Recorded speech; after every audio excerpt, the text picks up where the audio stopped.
Esses erros médicos que a senhora citou, que parecem primários, eles podem realmente ser evitados através de treinamento? Podem sim, e essa é a campanha da Organização Mundial de Saúde. Ela reuniu diversos especialistas na área de cirurgia e pediu para que eles definissem uma forma de que pudesse evitar isso, de que se pudesse fazer essas coisas que são às vezes tão... jamais alguém pode pensar que vai fazer uma cirurgia e que a cirurgia é no seu joelho direito e que vai acontecer alguma coisa no seu joelho esquerdo. Duas coisas importantes para serem feitas para isso. Uma é o que nós chamamos de cirurgia segura e que tem um roteiro, um checklist para ser acompanhado e feito na hora da cirurgia. Então, antes de começar a cirurgia, há uma concentração da equipe e que passa todos os pontos que têm que ser passados, como, por exemplo, que nível de material eu tenho na sala, quantas pessoas estão na sala e quem são as pessoas nominalmente, por nome, qual é a atribuição de cada uma dessas pessoas na sala, isso feito com o cirurgião coordenador daquela cirurgia. Então, eu faço toda a checagem do que aconteceu, de como transcorreu e de como está o material que eu acabei ou usando, ou não usando, ou descartando. Então, isso tudo é feito dentro da coisa. Bom, qual é o problema para isto? A maioria dos médicos dizem que isso leva muito tempo, mas a gente tem que convencê-los que isto é bom para eles e fundamentalmente bom para os pacientes e que isto diminui o risco.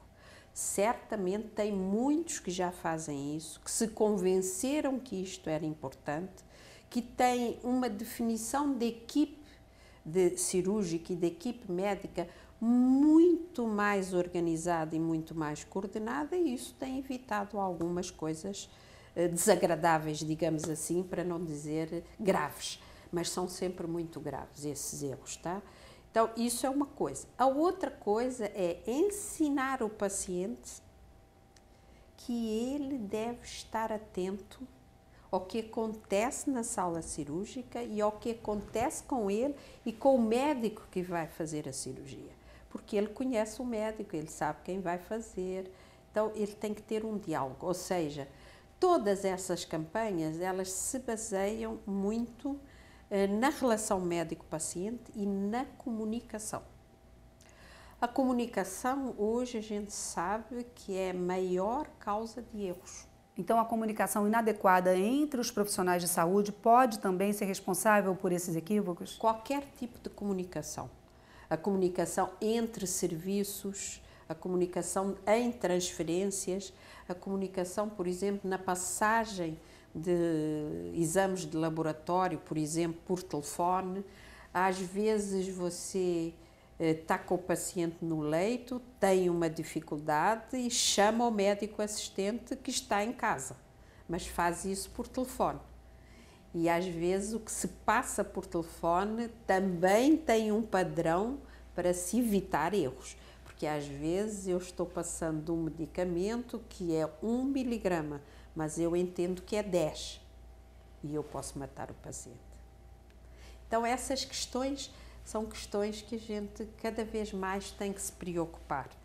Muito interessante no Congresso de 2011, que foi o Dr. Mark Chafee, que é o presidente da Joint Commission, trouxe uma inovação. A Joint Commission está sempre inovando. Ela se preocupa muitíssimo com isso, ela publica muita bibliografia durante o ano inteiro e uma das coisas que ela está preocupada é precisamente com o risco, com a segurança, com os cuidados ao paciente, centrados no paciente. E uma das coisas que foi criado este ano foi o Instituto de Pequenas Transformações. E o que é isso? É as atitudes que os profissionais têm, usar e tentar mudar e criar uma expectativa e uma atitude de pequenas mudanças. Então, às vezes a gente se esquece que um profissional que trabalha 8 horas seguidas, ou 12 horas seguidas, ou 24 horas seguidas, certamente na sua trajetória daquele tempo, o último terço do seu trabalho é de risco. Então a gente teria que ter talvez intervalos, teria que ter descansos, deveria ter lugares para que isso pudesse acontecer. Uma outra coisa é nos preocuparmos muito mais com a saúde ocupacional e a saúde profissional dos nossos colaboradores. Isso é fundamental.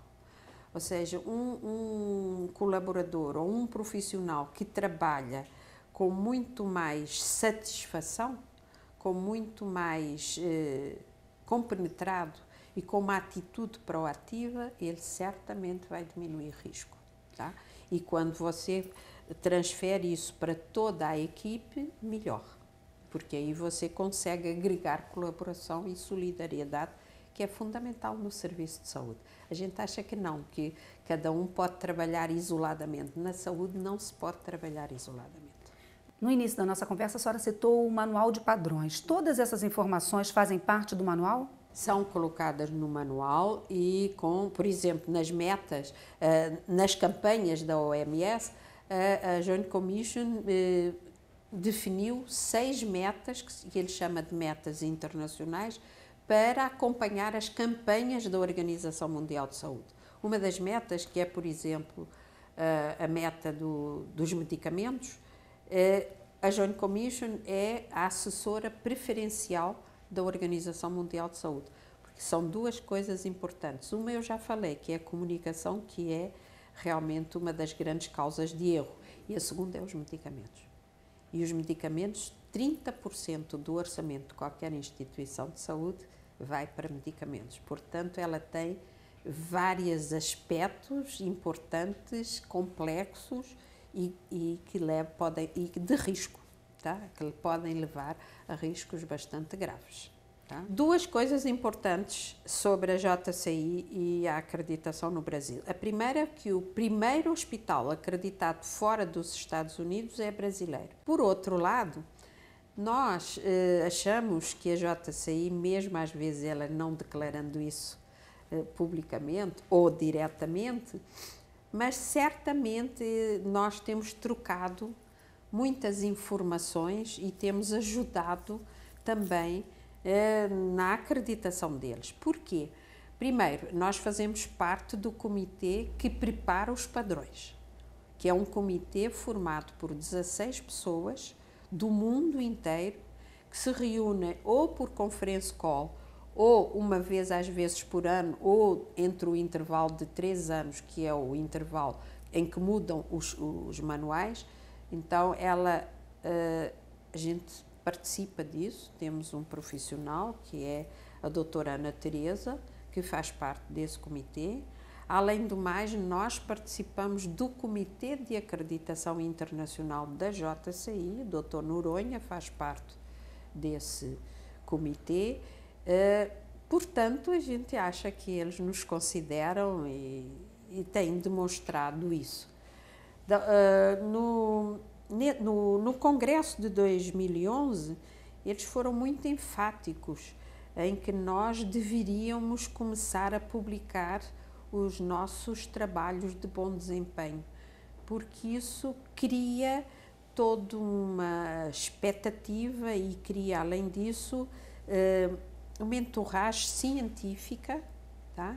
Sobre o que a gente faz e sobre o que é qualidade e o que é segurança e o que é acreditação. Então, nós criamos, por causa disso, por recomendação deles, tanto do pesquisador que veio da Austrália, como do próprio presidente da ISQA, que é a Sociedade Internacional de Qualidade para a Saúde, e do próprio presidente da Joint Commission e do nosso consultor preferencial, que é o Dr. Paul von Oestenberg.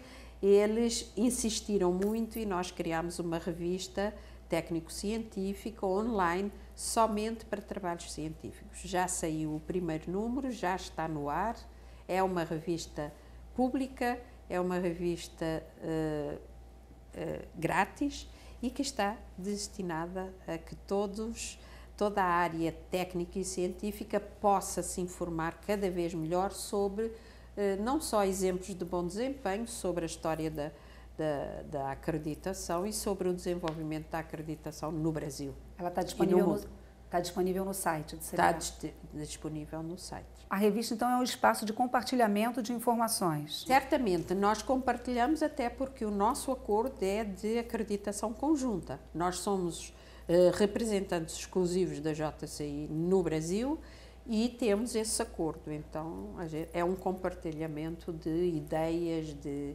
perspectiva de trabalho, de desenvolvimento de processos, etc.